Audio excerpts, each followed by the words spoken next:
नमस्कार, स्वागत है आपका। आप देख रहे हैं इंडिया बोल रहा है। मैं हूं आपके साथ विवेक शांडिल्य। दिन की बड़ी खबर के साथ बात फिर से डोनाल्ड ट्रंप की करेंगे। डोनाल्ड ट्रंप ने टैरिफ वॉर तो छेड़ दी, लेकिन उनकी तैयारी न मुकम्मल रही और न ही पर्याप्त दिख रही है।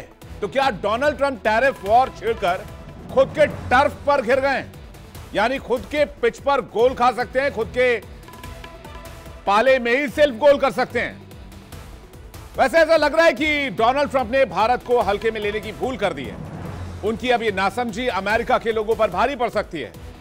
कहते हैं, बहुत मशहूर कहावत है कि अपने पैर पर कुल्हाड़ी मारना। डोनाल्ड ट्रंप ने यह भी नहीं किया, वो सीधा सीधा कुल्हाड़ी पर कूद बैठे हैं। तो जाहिर सी बात है, नुकसान तो होना ही है।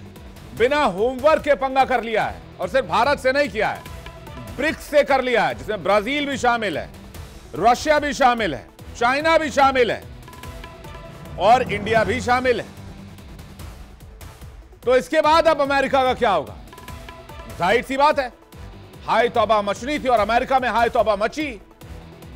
डोनाल्ड ट्रंप ने सोचा था कि भारत उनके मनमानी के आगे सरेंडर कर देगा, ट्रेड डील पर साइन कर देगा, लेकिन ऐसा नहीं हुआ। और पीएम मोदी ने कड़े लहजे में साफ कर दिया, संदेश दे दिया कि कारोबार में तानाशाही बर्दाश्त नहीं करेंगे। किसानों के हितों की सुरक्षा प्राथमिकता है, भारत के हितों की सुरक्षा और भारत के हित को ऊपर रखना उनकी प्राथमिकता है। इसी सेक्टर में अमेरिका घुसपैठ करके डील करना चाहता था। ऐसे कई फैक्टर हैं जिस पर ट्रंप खफा हो गए। कौन कौन से फैक्टर हैं जिसे डोनाल्ड ट्रंप भड़के हुए हैं, जल्दी से नजर डालते हैं। एक तस्वीर आपको दिखाते हैं पहले, और समझिए कि 50% टैरिफ के पीछे की इनसाइड स्टोरी क्या है। ट्रंप को ऑपरेशन सिंदूर पर हुए सीज फायर का श्रेय लेना था, लेकिन भारत ने पार्लियामेंट में खड़े होकर, प्रधानमंत्री ने पार्लियामेंट में साफ कर दिया कि अपनी मर्जी से पाकिस्तान के गिड़गिड़ाने पर सीज फायर किया। दूसरा, अमेरिका भारत पर रूस से तेल नहीं लेने का दबाव बना रहा था, जबकि यूएस खुद रूस से कारोबार करता है।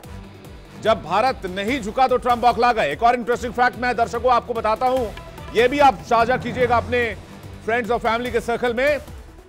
जो तेल रशिया से भारत खरीदता है, भारत उसको रिफाइन करके अगर अमेरिका को बेचता है, उस तेल पर कोई टैरिफ नहीं लगेगा। यानी जहां बात मुनाफे की हो, पैसे की हो, ट्रंप साहब को टैरिफ नहीं दिखता है। अगली अगर हम पॉइंट की बात करें, पाकिस्तान जब ट्रंप के आगे सरेंडर कर चुका था तो भारत की चीन से नजदीकी बढ़ने लगी, जिसे डोनाल्ड ट्रंप खफा हो गए। ब्रिक्स में मजबूती दिखने लगी, इससे डोनाल्ड ट्रंप नाराज हो गए। भारत यूएस में व्यापार असंतुलन भी रिश्तों में खटास की वजह बना, जिसे ट्रेड डेफिसिट कहते हैं।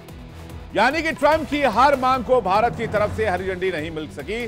खासकर कृषि और डेयरी क्षेत्र में अमेरिका एंट्री चाहता था, लेकिन प्रधानमंत्री ने दो टूक कह दिया कि किसानों के हित से कोई समझौता नहीं किया जाएगा।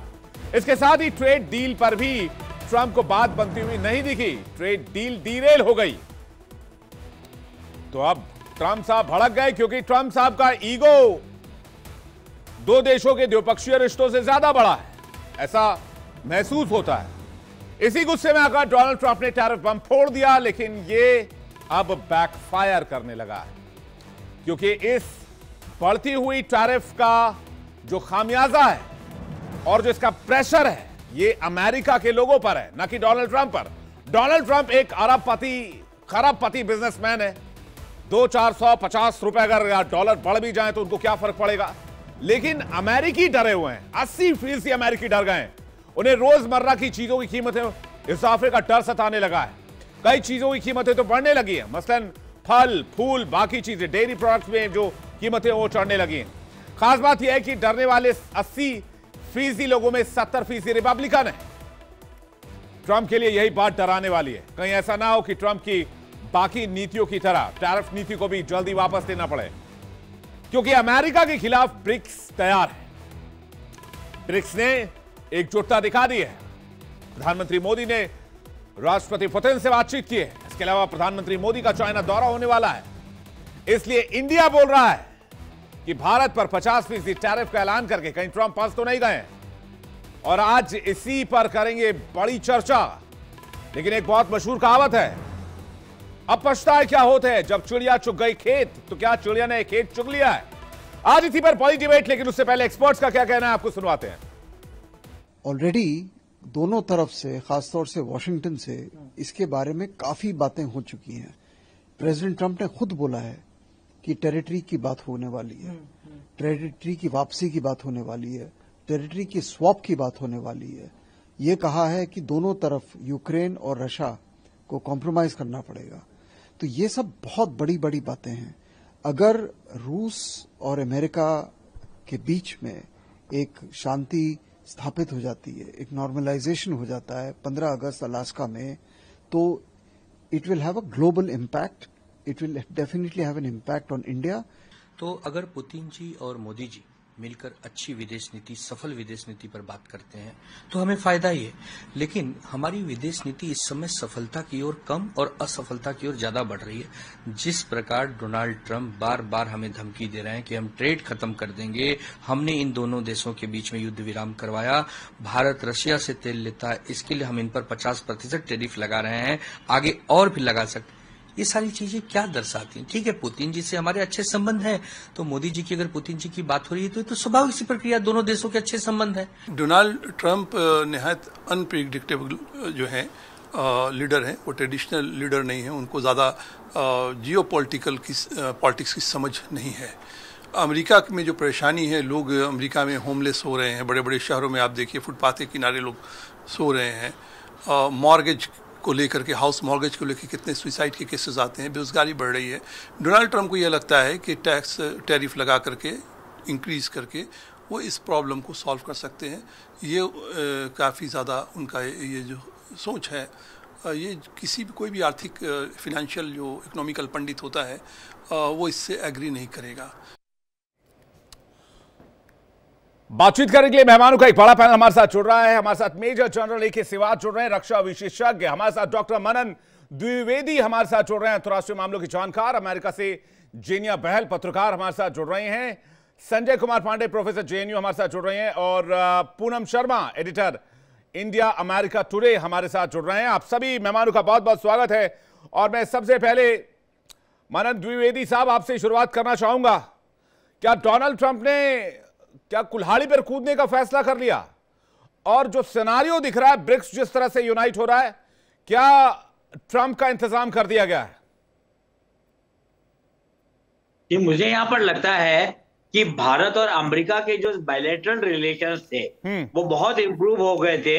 और सबसे बड़ी बात यह है, ये बात मैं और भी कई जगह कह चुका हूं कि प्राइम मिनिस्टर नरेंद्र मोदी और प्रेसिडेंट ट्रंप के बीच में पिछले 8-10 वर्षों में एक तरह की पर्सनल केमिस्ट्री और अंतरराष्ट्रीय बायलैटरल बॉन्ड के अलावा एक पर्सनल केमिस्ट्री और दोस्ती भी पैदा हो गई थी, जो हमने 3 विजिट्स जो हुई मोदी 1.0 और 2.0 में भारत और अमेरिका के राष्ट्राध्यक्षों के बीच में, जैसे मोटेरा में हुई 2022 में, मेडिसन स्क्वायर गार्डन में मोदी जी ने स्पीच दी और बिल्कुल उन्होंने एंथराल कर दिया अमेरिकन को और भारतीय डायस्पोरा को। फिर शार्क टैंक ह्यूस्टन में जाकर भी बातचीत हुई। तो इन सब चीजों से, इन सब डेवलपमेंट से ऐसा लग रहा था कि भारत और अमेरिका धीरे धीरे एक तरीके के एलायहुड की तरफ बढ़ रहे हैं। और सबसे बड़ी बात यह कि प्रेसिडेंट डोनाल्ड ट्रंप बिल्कुल अनप्रिडिक्टेबल व्यक्ति की तरह सामने आए हैं। विम्सिकल, इडियोसिंक्रेटिक, ये कुछ इंग्लिश के वर्ड्स हैं, उनके बारे में कुछ कहा नहीं जा सकता। पर ऐसे अंतर्राष्ट्रीय राजनीति और लीडरशिप नहीं चलती।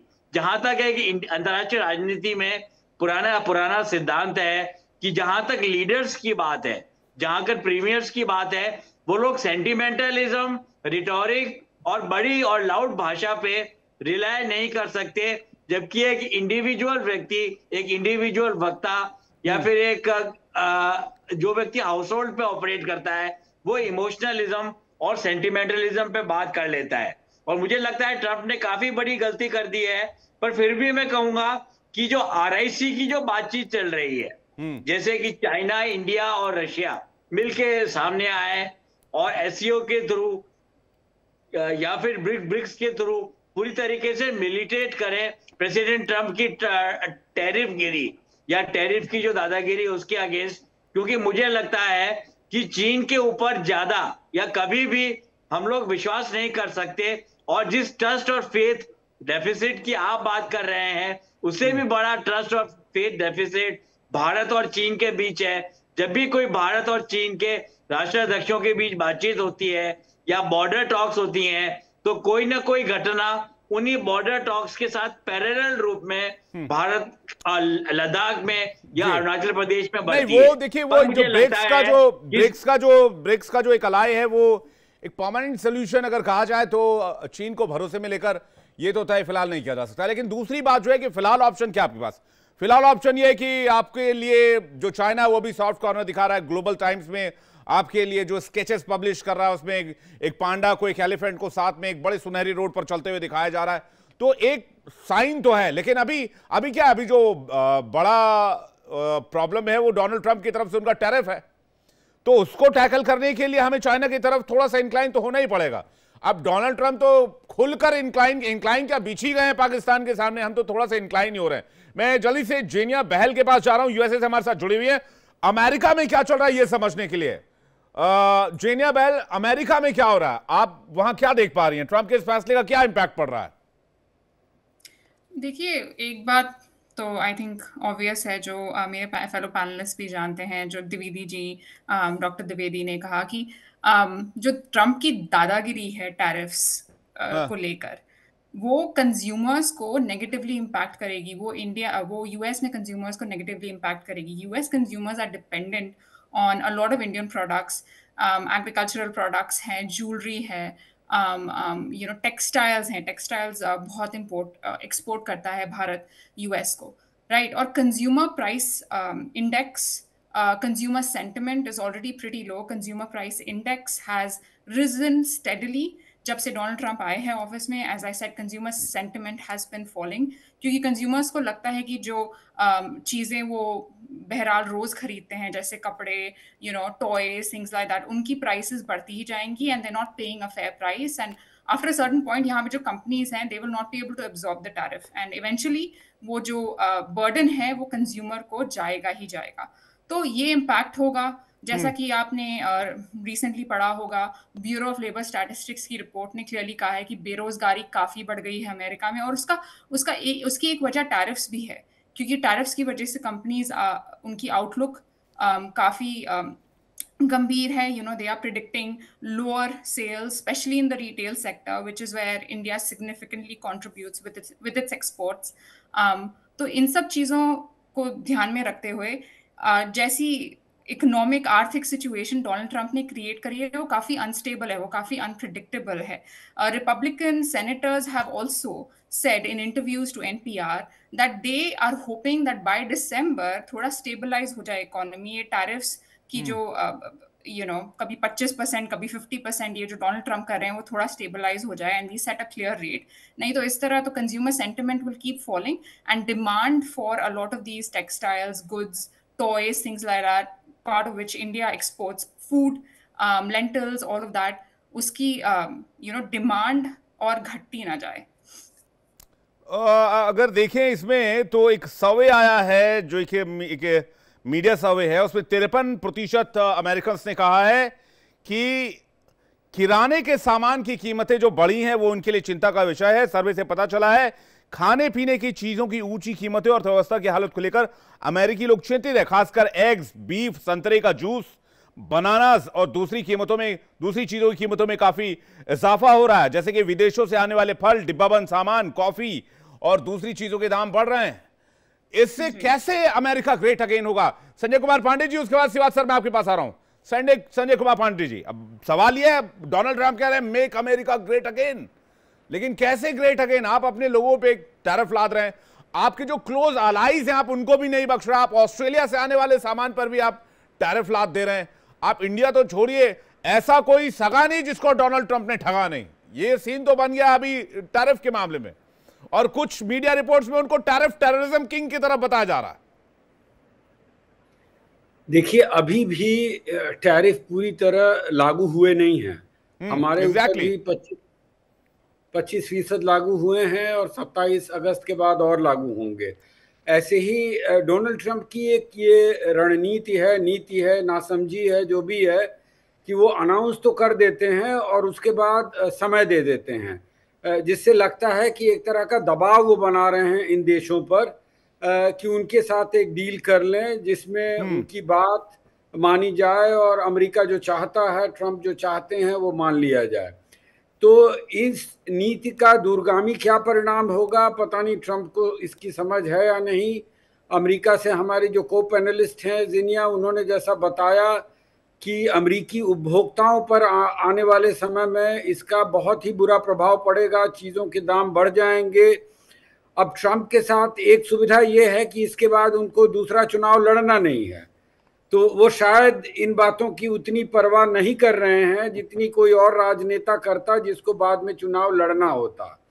लेकिन फिर भी उनकी पार्टी को तो चुनाव लड़ना है, उनकी पार्टी के बहुत सारे लोग और उनके अपने समर्थक उनको भी शंका है कि इन नीतियों का क्या परिणाम पड़ेगा अमेरिकी उपभोक्ताओं पर और अमेरिकी अर्थव्यवस्था पर। सिर्फ टैरिफ लगाकर दूसरे देशों से आयात कम कर देने से अमेरिका की अपनी उत्पादकता तो बढ़ नहीं जाएगी, वो तुरंत उनके पास ऐसा प्रोडक्शन बेस तो तैयार नहीं हो पाएगा जो कि सस्ती दरों पर सामान बना के बेच सके।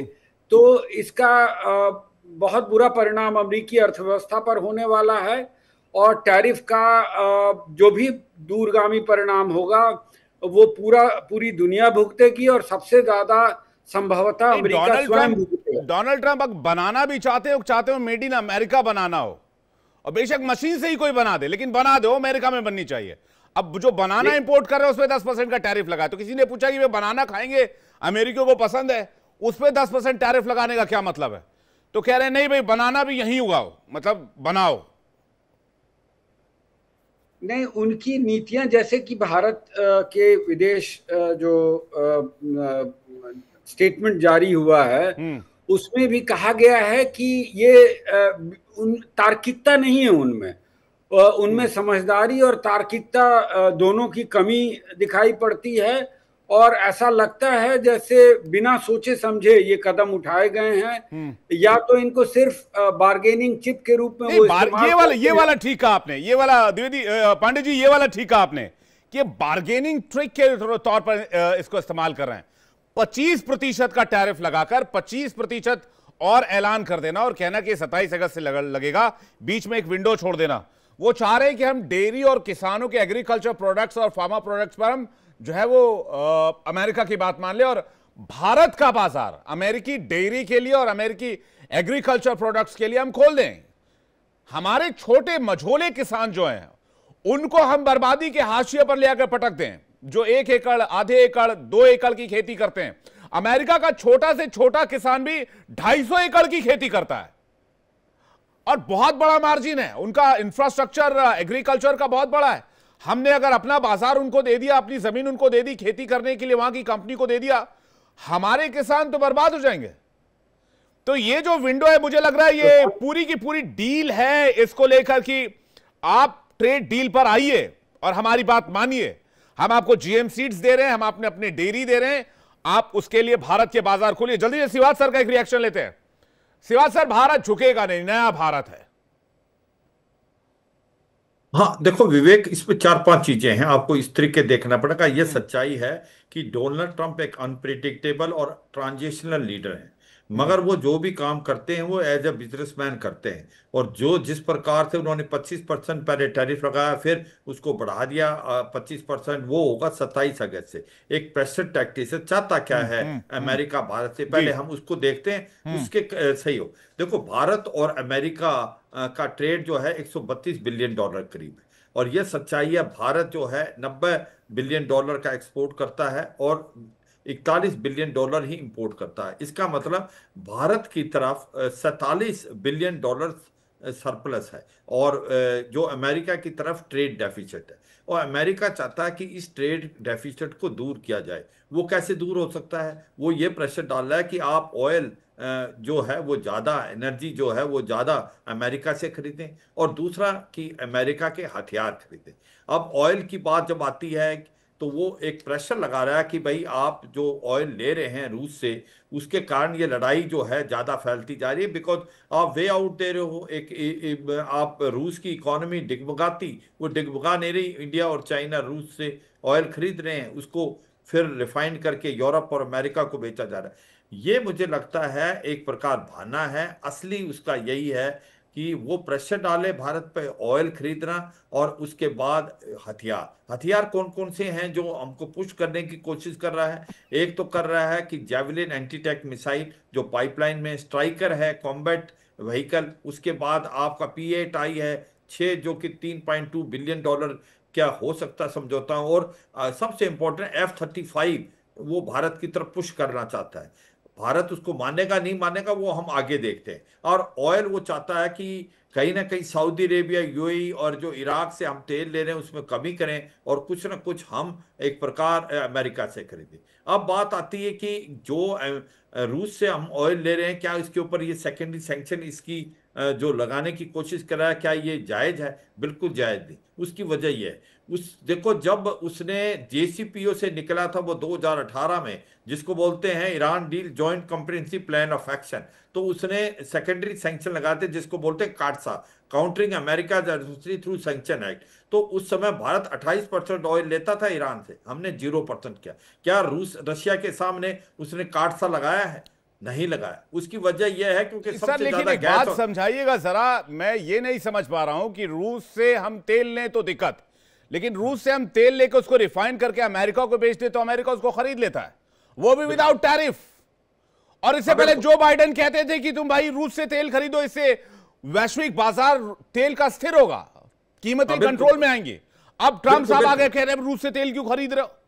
हाँ बिल्कुल बिल्कुल। मैं एक उसी को विवेक थोड़ा सा टाइम दो, क्योंकि मैं ये कहने की कोशिश कर रहा हूं कि अमेरिका काटसा नहीं लगा सकता जो ऑयल हम लेते हैं रूस से, क्योंकि इसका सबसे ज्यादा लेने वाला 40% और 33% ऑयल और गैस यूरोप लेता था। अभी भी अमेरिका व्यापार करता है जो रशिया के साथ, यूरेनियम फ्लोराइड ले रहा है, पैलेडियम ले रहा है, केमिकल ले रहा है, फर्टिलाइजर है अपने न्यूक्लियर प्लांट के लिए और EV व्हीकल के लिए। तो वो किस मुंह से भारत की तरफ वो डबल वो कर सकता? मुझे लगता है ये एक प्रकार से प्रेशर टैक्टिस है, और 27 अगस्त तक काफी टाइम है, कोई ना कोई बातचीत होगी।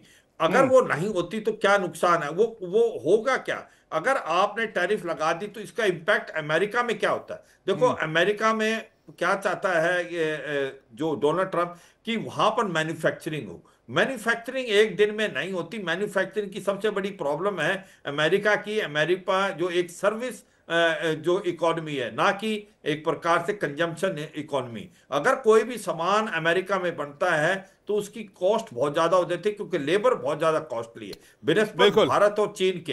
तो ये सच्चाई है कि इंक्लूडिंग एप्पल जिसको ये कह रहा है कि वहां पर बनाएं, वो नहीं जाने को तैयार, क्योंकि वहां पर हर चीज कॉस्टली होगी। अगर भारत 50% का हो जाता है तो क्या होगा? क्योंकि अभी वो जो सामान 50% टैरिफ दिया है उसको कौन पे करेगा? उसको पे करेगी जनता, करेगी यूएस की। उसका मतलब इन्फ्लेशन बढ़ेगा, इसका मतलब वहां पर लोगों में डिसकंटेंटमेंट आएगा। हाँ, हमको तो नुकसान होगा, क्योंकि हमारे जो टेक्सटाइल है और ज्वेलरी है, जेम्स है, ये कॉम्पिटेंट नहीं रहेंगे मुकाबला। क्योंकि आपको देखना है कि जितने भी हमारे कंपटीटर हैं उनका ऊपर उसने टैरिफ लगाया है 15 से 20%। वो चाहे इंडोनेशिया है, मलेशिया है, चाहे बांग्लादेश है, चाहे कहीं ना कहीं आप चीन का है 30%। भारत को अगर 50% लगता है तो हमें दूसरी मार्केट ढूंढनी पड़ेगी, क्योंकि अमेरिका में ये सामान नहीं बिकेगा, क्योंकि इसके हमारे कंपटीटर हैं। हमें इसकी दूसरी, या भारत को जो इनके ऊपर टैक्सेस हैं, जिस प्रकार से आप इनके ऊपर लगा रहे हैं टैक्सेस भारत की गवर्नमेंट, उनको रिड्यूस करना पड़ेगा कंपिटिटिव होने के लिए। तो भारत इसकी तरफ देख रहा है, पर मुझे लगता है कि रे होप है, कोई ना कोई बातचीत होगी, क्योंकि उसको ये मालूम है जो इंटरनेशनल रिलेशन में 4 चीजें बहुत इकट्ठी चल रही हैं। एक तो अलास्का के अंदर जहां पर अमेरिका के प्रेसिडेंट और जो एक डोनाल्ड ट्रंप और पुतिन की मुलाकात है, वो भी एक गेम चेंजर होने वाली, उसका भी इंपैक्ट होगा। दूसरा यह है कि डोनाल्ड ट्रंप और पुतिन की मुलाकात से सर मुझे कोई उम्मीद नहीं है, और मैं आपको ये दावे के साथ कह सकता हूं, बेशक आपका अनुभव ज्यादा है सर, लेकिन मैं आपको दावे के साथ कह सकता हूं कुछ नहीं निकलेगा। हाँ, मैं समझता हूं। डोनाल्ड ट्रंप ने इससे पहले भी कोशिश की है पुतिन के साथ मुलाकात। अरे डोनाल्ड ट्रंप चाहते हैं कि सारी चीज उनके शर्तों पर हो, क्योंकि वो मानते हैं कि वी आर सुपर पावर, हम जो बोलेंगे वही होगा। मुझे लगता है तो उनके शर्तों पर अगर होना होता तो रूस यूक्रेन युद्ध अभी तक बंद हो गया होता। नहीं, उसमें है प्रॉब्लम विवेक, वो ताली एक हाथ से नहीं बजती। एग्जैक्टली यही मैं कहना चाह रहा हूं जी। उसके अंदर प्रॉब्लम क्या है कि कहीं ना कहीं रूस को भी कॉम्प्रोमाइज करना पड़ेगा। मुझे लगता है कि अलास्का जाने से पहले कोई ना कोई बातचीत होकर कोई कुछ ना कुछ हो सकता है। उसके अंदर और ट्रंप साहब के साथ एक और परेशानी है, वो कहते हैं अमेरिका फर्स्ट, अमेरिकन फर्स्ट, लेकिन उनकी जो जितनी भी पॉलिसीज है उसमें ट्रंप फर्स्ट वाली जो नीति है वो सामने दिखाई देती है। द्विवेदी साहब का एक रिएक्शन चाहिए। एक चीज, डोनाल्ड ट्रंप के माइंडसेट से ये प्रॉब्लम सॉल्व थोड़ी होने वाला है। शिवाज सर कुछ कह रहे हैं जी, शिवाज सर बोलिए। मैं विवेक बस अपने को बताता हूं। देखो, दो बातें और इंपॉर्टेंट है कि अगर यही रवैया रहा अमेरिका का, तो वो भारत को चीन और रूस की तरफ धकेल रहा है, ब्रिक्स को ज्यादा स्ट्रांग करेगा। मैं ये नहीं कहता, क्योंकि भारत के लिए अमेरिका फिर भी बहुत इंपॉर्टेंट है। हमने 4 फाउंडेशन एग्रीमेंट साइन किए हैं लास्ट 20 साल में, और 3 किए हैं डोनाल्ड ट्रंप 1.0। वो क्या है? GSOMI, जनरल सिक्योरिटी और military information, COMCASA communication competitive security arrangement, LEMOA logistic exchange memorandum of agreement, और BECA basic exchange and cooperation agreement. मैं अपने व्यूअर्स को ये बताना चाहूंगा, इन एग्रीमेंट के साथ भारत और अमेरिका जो रियल टाइम इंटेलिजेंस भी, टेक्नोलॉजी भी ट्रांसफर कर सकते हैं। हम 2000 के बाद जब हमारी सिविल न्यूक्लियर डील हुई थी, हम बहुत आगे आ गए। तो ये रिलेशनशिप इतनी जल्दी खराब होने नहीं चाहिए। मुझे लगता है डोनाल्ड ट्रंप को समझ आएगा भारत एक स्ट्रेटेजिक पार्टनर है। अगर उसको चीन से मुकाबला करना है तो भारत की जरूरत है। और भारत डोनाल्ड ट्रंप कर क्या रहे हैं? डोनाल्ड ट्रंप भारत के अगेंस्ट जाकर पाकिस्तान पर दांव खेल रहे हैं, पाकिस्तान पर पैसा लगा रहे हैं। मतलब कैसे कोई आदमी सोच सकता है एक डेट इकोनॉमी जिसने 25-26 बार IMF से लोन लिया हो, उसको वो कह रहे हैं कि भाई ये बहुत पावरफुल इकोनॉमी है, they are very powerful leaders, they are very powerful country. इस तरह से वो बात करते हैं, मतलब उनको बहुत महान बताते हैं। पहला ऑब्जेक्शन तो मेरा ये। दूसरा ऑब्जेक्शन ये है कि ब्रिक्स में जो 5 कंट्री है, जिन्हें एक सेकंड में आपके पास वापस आ रहा हूं, मैं द्विवेदी सर का एक रिएक्शन ले लूं। ब्रिक्स की बात की शिवाज सर ने, ब्रिक्स में जो 5 कंट्री है उनका वर्ल्ड जीडीपी में 35% का स्टेक है, और अगर उसको एक्सपैंड कर दिया जाए, जो बाकी कंट्रीज ब्रिक्स में आई हैं लाइक UAE और बाकी कंट्रीज, उसको अगर जोड़ दिया जाए तो 40% प्लस जीडीपी है ब्रिक्स के पास। क्या बात कर रहे हैं डोनाल्ड ट्रंप? मुझे नहीं समझ में आ रहा। द्विवेदी सर आपको समझ में आ रहा तो प्लीज बताइए। कि जो ग्लोबल जिस चीज को कहते हैं 45% ऑफ द जीडीपी जो वर्ल्ड का है वो ब्रिक्स कंट्रीज के आपसी ट्रेड में हम उसमें समाहित है। पहली बात तो ये।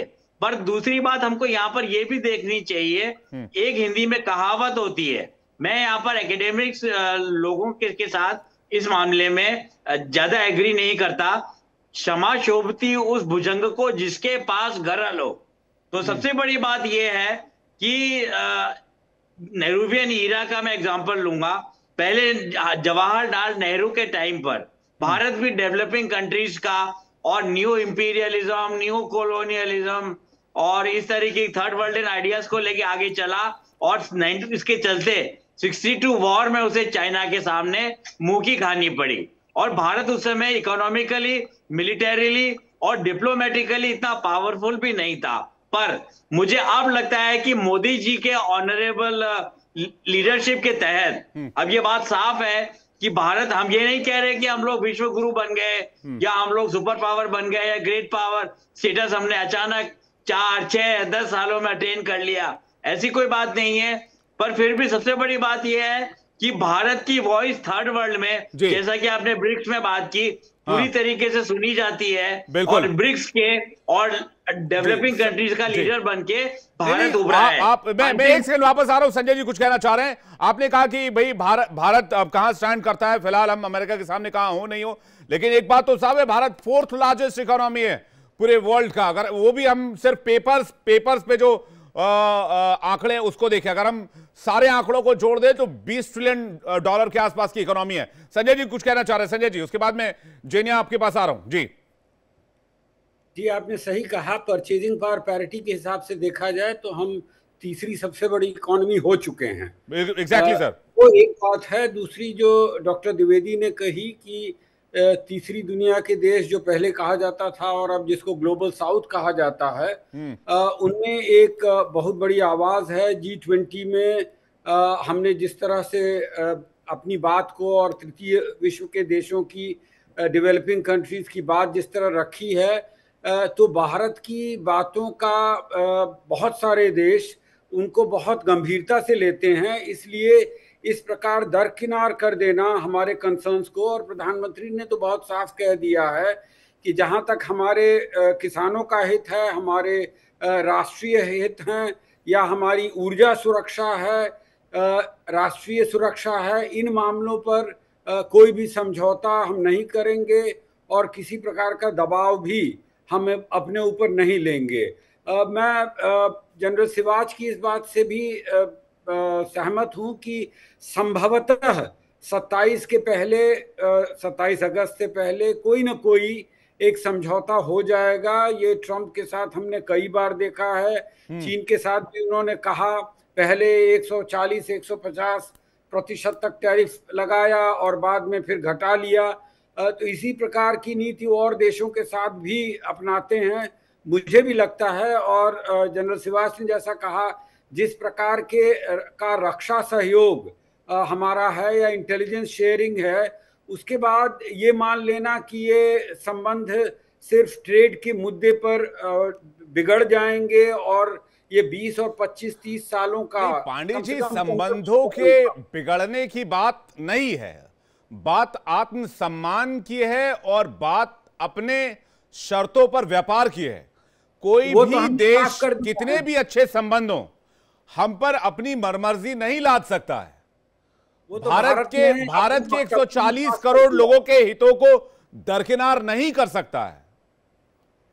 बिल्कुल सही, आपने सही कहा। और हमने विदेश मंत्रालय ने भी और प्रधानमंत्री ने भी ये बात तो साफ कर दी है कि हम इन मुद्दों पर किसी प्रकार पीछे नहीं हटेंगे और किसी प्रकार का समझौता जिससे हमारे किसानों के हित, राष्ट्रीय हित या ऊर्जा सुरक्षा, वो कहीं भी अगर बाधित होती है तो उस पर तो समझौता नहीं होगा। लेकिन मुझे लगता है फिर भी किसी प्रकार का समझौता आने वाले समय में संभव है। आप अभी बी पॉजिटिव मानकर चल रहे हैं? जी जी जी बिल्कुल। मैं जेनिया कुछ कहना चाह रही है, बहुत देर से इंतजार कर रही है। जी, आपका जवाब। जी देखिए, ब्रिक्स की जब बात चली थी तो मैं एक बात कहना चाहूंगी, why is America feeling threatened? America is feeling threatened because China and Russia have already talked about trading in local currencies, right? Even India in local currencies, तभी इंडिया को रशिया से थोड़ा सा सस्ता ऑयल मिलता है, because they want to start to do away with the dollar, which is currently the reserve currency. अब ये जो डॉलर है, क्योंकि ये एक रिजर्व करेंसी है, वो इनेबल करता है अमेरिका को to pile on more debt. Essentially, America is able to borrow at an interest rate lower than what other countries are typically charged, right? So अगर ये रिजर्व करेंसी किसी भी तरह से threatened है तो वो बहुत ही problematic है यूएस के लिए। The US economy has significantly grown because of the reserve currency. इसलिए भी डोनाल्ड ट्रंप दबाव डाल रहे हैं ब्रिक्स पे, और टैरिफ्स एक जरिया है, एक लेवरेज है दबाव डालने का, बट वो कस्टमर्स को, यूएस कस्टमर्स को बेनिफिट करता है कि नहीं, वो आपको कंज्यूमर प्राइस इंडेक्स से ही पता चलता है कि कंज्यूमर्स आर एप्रीहेंसिव कि अगर वो ये चीजें खरीदेंगे वो लाइकली ज्यादा महंगी होंगी, उनको ज्यादा पैसे देने पड़ेंगे उन चीजों के लिए। जो टेक्सटाइल्स की आप बात करते हैं, ग्रोसरीज की आप बात करते हैं, अंडे कितने महंगे हो चुके हैं, बनानास, ये सब, इन सब की बात करते हैं, उनको ज्यादा पैसे देने पड़े इन सब चीजों के लिए। सो इन सब चीजों के लिए obviously demand will fall, it will impact the economy, right? कम खरीदी जाएंगी, रिटेल सेक्टर्स पे इम्पैक्ट होगा, कंपनीज बंद होंगी, more and more retailers are filing for bankruptcy in the United States. तो एक कैस्केडिंग इफेक्ट हो जाता है इकोनॉमी पे, आर्थिक स्थिति पे एक कंट्री का।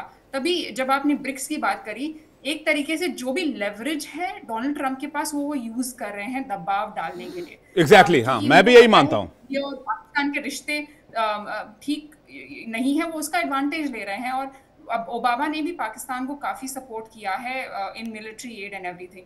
तो ये बस दबाव डालने के तरीके हैं, लेवरेज के तरीके हैं। और जैसा कि मेरे दूसरे पैनलिस्ट ने कहा, bargaining, he is trying to find leverage, bargaining power. नहीं, लेकिन बार्गेनिंग भी किस सिचुएशन में करे आदमी? बार्गेन क्या करता है? बार्गेनिंग आदमी ज्यादा से ज्यादा कुछ एक वस्तु को लेकर कर सकता है, प्रोडक्ट को लेकर कर सकता है, कोई आदमी अपने देश के हितों को बार्गेन नहीं कर सकता, उसको स्टेक पे नहीं डाल सकता। अब डोनाल्ड ट्रंप डाल रहे हैं टैरिफ लगाकर। अब किसी को केला चाहिए $10 में मिल रहा है, $20 में। मैं एक वीडियो देख रहा था सोशल मीडिया पर आजकल तो ग्लोबल विलेज बन चुका है, हर चीज दिखता है। स्पेनिश अनियन $99 पर केजी। बताइए, अमेरिका यूएस में ये चल रहा है। जी, कुछ कह रही हैं आप? एक चीज ये भी है ना, उन्होंने टैक्स ब्रैकेट बिल्कुल चेंज कर दिया है यूएस का भी recently. The Congress just pass the bill. तो टैक्स रेट जिस पे आपको टैक्स देना पड़ता है वो लोअर है then what it was under the Biden era, and actually Biden continued what Trump had enforced when he came to power in 2016। तो उससे कहीं से तो आपको रेवेन्यू चाहिए, कहीं से तो गवर्नमेंट को रेवेन्यू चाहिए। I mean the US debt is almost at 37 trillion.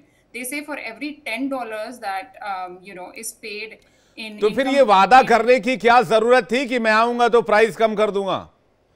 ये कहना चाहिए था मैं आपके ऊपर जो $37 ट्रिलियन का डेट है मैं उसको हटा दूंगा।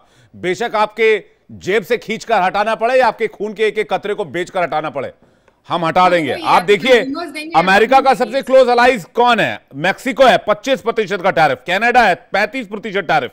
चाइना पर 30% टैरिफ। Brazil 50% tariff. मैं इसलिए कह रहा था डोनाल्ड ट्रंप के लिए ऐसा कोई सगा नहीं जिसको ट्रंप भाई साहब ने ठगा नहीं। पूनम शर्मा हमें ज्वाइन कर रही हैं, एडिटर हैं इंडिया अमेरिका टुडे की। स्वागत है पूनम जी आपका हमारे डिबेट शो में। आपका रिएक्शन भारत के रिप्लाई और अमेरिका के टैरिफ को लेकर? देखिए, अभी जहाँ तक मेरी अंडरस्टैंडिंग है, इंडिया अपने इंटरेस्ट को सेफगार्ड कर रहा है। एग्जैक्टली। और अभी भी बातचीत जारी है। मतलब जो मीडिया में जो नैरेटिव बना हुआ है ना, बातचीत अभी जारी है। ट्रेड को लेके अभी थोड़े डिसएग्रीमेंट्स हैं, लेकिन अभी भी 21 अगस्त तक वो मोहलत है कि हो सकता है 27 आई थिंक 27 अगस्त। हाँ जी, you're right, 27 को तब तक निगोशिएशंस चल रहे हैं, बातचीत चल रहे हैं। अभी इंडिया में जो यूएस एम्बेसडर हैं, एम्बेसडर क्वात्रा, उनकी लिंडसी ग्रैहम से बात की है। और लिंडसी ग्रैहम, आपको पता है, वो बहुत इंडिया के अगेंस्ट बोल रहे थे कि वो रशिया से तेल खरीद रहे हैं और उन पे सैंक्शंस होने चाहिए। तो अभी just with in the last 15 minutes और सो अभी उनकी बातचीत हुई है। तो प्रोग्रेस हो रही है, बैकग्राउंड में काम हो रहा है। बाकी ये फ्री ट्रेड एग्रीमेंट तो नहीं है, ये ट्रेड डील है, तो कुछ टैरिफ्स तो होंगे ही। अब कितने होंगे ये देखना बाकी है। और फिर जो हमारे कंपेटिटर्स हैं, इंडिया की जो कंपेटिटर्स हैं, उन पे कितने टैरिफ्स लगते हैं और उसका डिफरेंशियल कितना होता है, उससे देखना ये पड़ेगा ना कि उससे इंडिया के जो एक्सपोर्टर्स हैं उनका मार्केट शेयर पे कितना असर पड़ेगा। नहीं, हमने तो क्लियर कर दिया। दो चीज आपको नहीं दे सकते, हम एग्रीकल्चर नहीं दे सकते, हम डेयरी नहीं दे सकते। अमेरिका इन दोनों फील्ड्स में बहुत स्ट्रांग है और अमेरिका की डिमांड है कि आप हमें एग्रीकल्चर भी दीजिए, आप हमें डेयरी मार्केट भी दीजिए। आप इन दोनों मार्केट को हमारे लिए ओपन कीजिए विद मिनिमम टैरिफ। हमने कह दिया हम नहीं दे सकते, sorry, I can't, we can't. India ने क्लियर कर दिया। तो ये इन्हीं दो चीजों को लेकर ट्रेड डील अटकी हुई है। और उसके बाद जो है वो टैरिफ का जो ये ब्लैकमेलिंग वाला पूरा गेम है डोनाल्ड ट्रंप ने शुरू किया है और इस बात को दुनिया जानती है।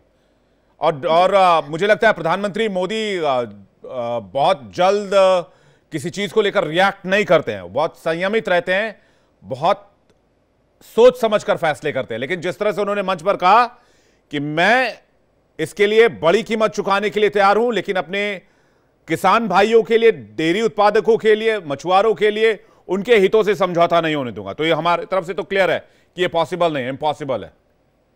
जी, वो तो मतलब हर देश का होता ही है कि उनको अपने सेक्टर्स का सेफगार्ड करना होता है। Exactly, India is doing that. और रही बात डेयरी और एग्रीकल्चर प्रोडक्ट्स की, ये अगर आप यूएस और कनाडा के बीच में जो ट्रेड का देखें ना, वैसे तो वो यूएसएमसीए से गवर्नड है, लेकिन डेयरी का जो सेक्टर है वो हमेशा प्रॉब्लमेटिक रहा है। यूएस हमेशा इसी कोशिश में रहती है कि डेयरी सेक्टर, एग्रीकल्चरल सेक्टर को ओपन किया जाए ट्रेड नेगोशिएशंस में, and India is standing it's ground on that. तो नहीं, मेरा देखिए, हमारा यहाँ सिंपल टेक है कि हम 70% लोग अभी भी हमारे देश में डिपेंड करते हैं ऑन एग्रीकल्चर।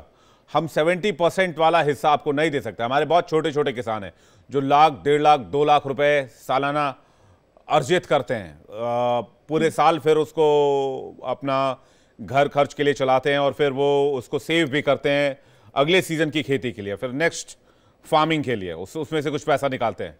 हम उनके इंटरेस्ट को स्टेक पर नहीं डाल सकते सिर्फ इसलिए क्योंकि डोनाल्ड ट्रंप को बुरा ना लग जाए। तो ये तो बहुत क्लियर है, इसका जवाब भी भारत की तरफ से जा चुका है। लेकिन क्या डोनाल्ड ट्रंप गलती कर रहे हैं ब्रिक्स देशों को नाराज करके?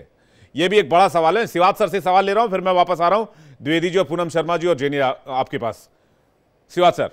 हाँ, देखो, इस चीज को आपको देखना पड़ेगा कि जो बात कर रहे हैं एग्रीकल्चर, डायरी, एमएसएमई और फिशरी, ये हमारी रेड लाइन है। अगर आप फ्री ट्रेड एग्रीमेंट भारत और यूके का देखें, वो एक ब्लूप्रिंट है। उसके अंदर हमने हमारे एक्सपोर्ट 99% तक टैक्स फ्री हैं और उधर से जो ये आइटम्स हैं इन पे टैक्स लगेगा।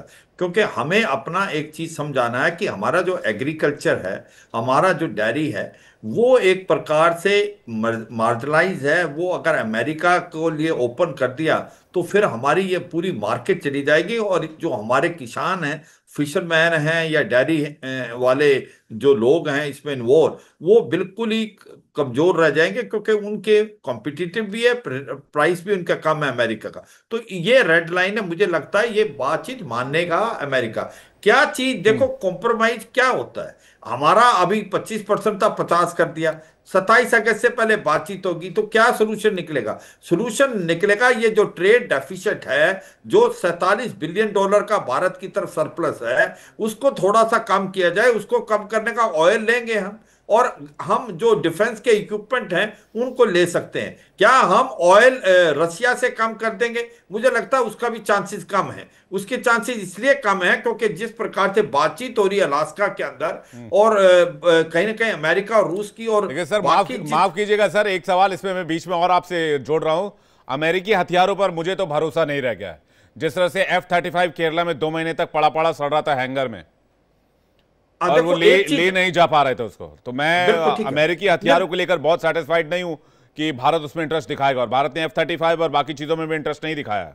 नहीं, आप देखो विवेक, एक प्रकार स्वीपिंग स्टेटमेंट मत दो कि आप जो स्ट्राइकर है और जो जेवलिन एंटी टैंक मिसाइल उनके ऊपर बात हो रही है। F-35 हमने बिल्कुल नो कर दिया है। उसका नो करने के 3 रीजन है। एक तो वो $100 बिलियन है, बहुत कॉस्टली है, और दूसरा वो है कि आज की तारीख में वो सक्सेसफुल 5th जनरेशन एयरक्राफ्ट नहीं है। हमने जो भी खरीदना हो सकता है हम कल हम Su-57 करें। मेरा मतलब ये है विवेक, हम वो काम करेंगे जो हमारे नेशनल इंटरेस्ट में। कहीं बातचीत आ रही थी जो भारत और रूस के बीच में, जो ऑयल है वो रूबल से है और वो डिस्काउंटेड रेट पे भी है। वो हमारे एनर्जी सेक्टर के लिए बहुत इंपॉर्टेंट है। मुझे लगता नहीं हम उस पर कॉम्प्रोमाइज करेंगे क्योंकि उस पर काटसा है नहीं। मुझे लगता रूम कहां पर है कि आप निगोशिएट करने का। कहीं ना कहीं आप एनर्जी सेक्टर कुछ ऑयल ज्यादा ले सकते हैं अमेरिका से, कुछ हथियार ले सकते हैं जिससे ट्रेड डेफिसिट हो। आप एक चीज मान के चले विवेक, अगर आपका ट्रेड चीन के साथ देखें तो आपका जो ट्रेड डेफिसिट $100 बिलियन है। आप वहां कुछ नहीं कर पा रहे। हमें चाहिए कि यूं तो हम चीन से भी कम $130 बिलियन है, मगर ज्यादातर चीन हमको दे रहा है, हम बहुत कम दे रहे हैं, उसको हम नहीं कम कर पा रहे। रूस के साथ भी हमारा ट्रेड डेफिसिट है, और वो जो जिस प्रकार से रशिया की बड़ी प्रॉब्लम है, जब हम उसको रुपये में पे करते हैं तो वो कहता है कि हम इस रुपये का करेंगे क्या, आप यान में दें। तो सच्चाई यह है कहीं ना कहीं निगोशिएशन एक दूसरे से करनी पड़ेगी। अगर ये नहीं होती तो मुझे लगता है डोनाल्ड ट्रंप की बहुत बड़ी हार होगी, क्योंकि फिर भारत भी ऑल आउट जाएगा, फिर ब्रिक्स स्ट्रॉन्ग होगा, फिर आप देखेंगे भारत, रशिया, चाइना और ये कहीं ना कहीं जो ब्राजील है और साउथ अफ्रीका ये मिलेंगे।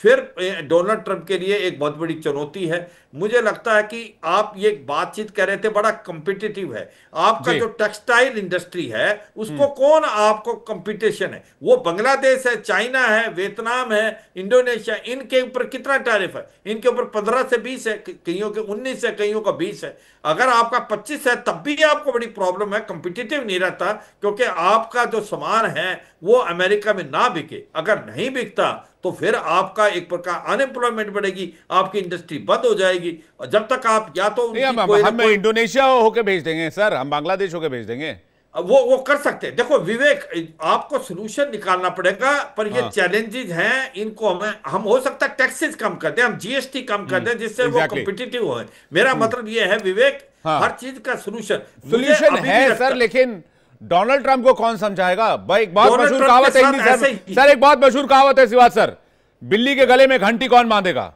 हाँ, भारत बांधेगा। कैसे बांधेगा? वो हम डरने वाले तो है नहीं, बिल्कुल सही बात होगी। आप ये कह रहे हैं कि एग्रीकल्चर डायरी हम नहीं खोलेंगे, मैं तो कहता हूं ब्रिंग इट ऑन।